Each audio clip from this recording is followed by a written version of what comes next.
Hi guys, welcome back to Dental Vibes. I'm Carla. And I'm Gabby, and today we're going to talk about something that we hear quite often, which is very sad. So a lot of assistants are bitter. They are pretty much like, screw dentistry, I'm done, I'm looking for a different field, and I don't recommend this to anybody. So Gabby and I came up with 4 main reasons of why dental assistants seem to be so bitter about dentistry, and but we also came up with suggestions of how we can address all these issues.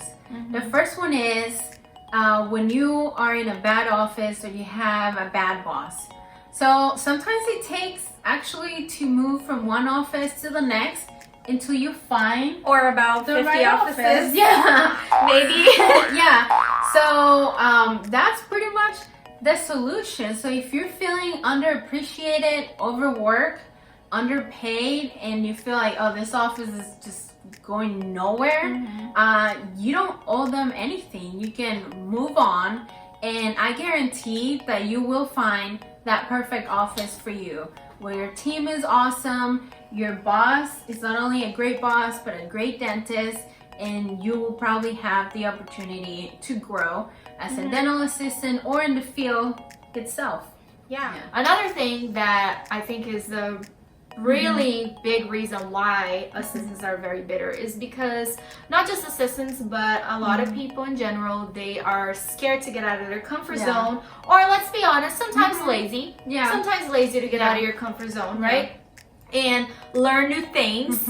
I am a big believer that, you know, you have to work on yourself to get better things. So sometimes you have to step out of your bubble. You have to, you know, perfect your skills. You have to work on yourself, and then maybe a better situation will come along. And by the way, sometimes that's what it takes to get out of that bad office that you're in right now. I agree. You know, I give an example. So I went to sub at this office, and the lady up front was miserable. She literally cried to me. And she's like, you know, the dentist is so mean to me. This office is so horrible. I am just so miserable here. And I was like, holy moly. But guess what? Our office is hiring, and if you like, I can text my manager right now and, you know, try to set up an interview. And I told her about our office, how we're big into high tech and how we operate, and immediately she's just like, I don't know, because you know, we just got Dentrix, but we're not fully paperless, and I'm still not 100% comfortable with high tech stuff, and I think, you know, I think I'm okay. So it's like you had the opportunity to have those opportunities don't come easy. So exactly. she was like lucky that day. Exactly. And she didn't take it because she was afraid of change, or maybe because she was lazy, because she didn't want to learn new technology. But you know, you can't complain and then not do anything about it, because at that point you're just bitching to bitch. Exactly. Now, sometimes you're in a bad situation, in a bad office with a bad boss, awful teammates. But, you know, like, again, what are you doing about it? Are you not standing up for yourself? Because that's really what you should be doing. And I'm not talking about like, hey, you, let's go out 4 p.m. to the parking lot.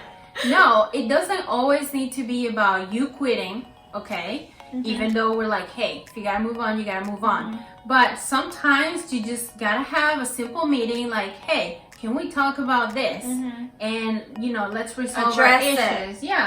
So, you know, sometimes, especially those of you that are not confrontational, you know, just like me, we don't like to have arguments, but they're necessary, or at least you need to speak up. So why are you even having the problems? Are you just like rolling over every time they tell you to stay late? Every time they tell you you gotta work through lunch? You know, what is happening? Sometimes you gotta just look at yourself in the mirror and ask those hard questions and see what the answer is. I mean, is this office horrible, or am I miserable because of the office? Or is it me that, like, you know, I'm not standing up for myself, or I'm not making sure that it's clear that I know my self-worth, and you know, this is what I deserve, and this is how I should be treated. So sometimes, like, you gotta stop putting blame on others and like, just take responsibility and say, hey, hello. You want to come in the video? and say, you know, hey, maybe I can fix this. Yeah. You know, but like you choose not to. A big one is like if there is, you know, people don't like to ask for raises. Okay. That's too much. Okay, Cody, go down. All right, let's see. All right. Sorry, guys. We're back.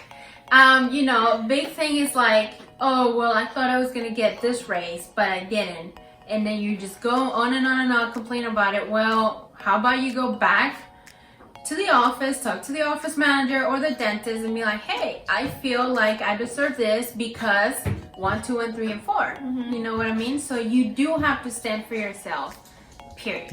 Exactly. Another thing that I think it's super important is if you want to grow in dentistry, sometimes it will require some schooling, right? And sometimes it's going to be expensive. Yeah. But it's not impossible, right? And not. if you want to, just go ahead and do it. Like I hear so many assistants, oh my God, you know, I want to go into hygiene, but it's too expensive, or, you know, I can't work while I'm in the program, or this and this and that, or, you know, I want to go to dental school. Oh, I wish I went to dental school, but it's too expensive and this and that. It's like, you know, stop making excuses.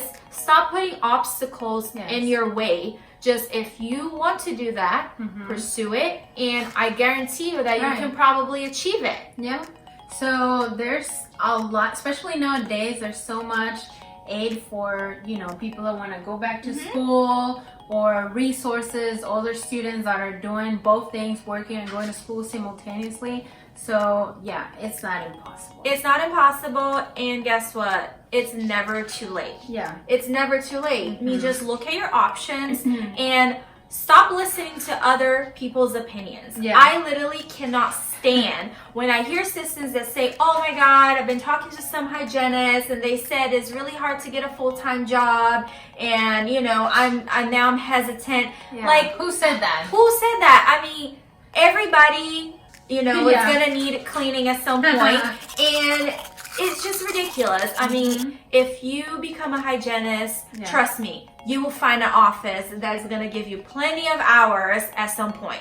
Same thing. Oh, there are too many dental offices. There are too many dentists. No. You know, there's a need. Exactly. There's a need for all of us right now. The sun will shine for everybody. Trust me. Yeah. Okay, guys. So basically with this video, we just wanted to address the issues of why so many dental assistants feel bitter and frustrated with dentistry, because we truly feel that it's very unfortunate that so many feel that way. I mean, this is a field that is growing so much every day, and there's really so much opportunity out there that sometimes you gotta look at yourself and be like, is it really dentistry or is it you?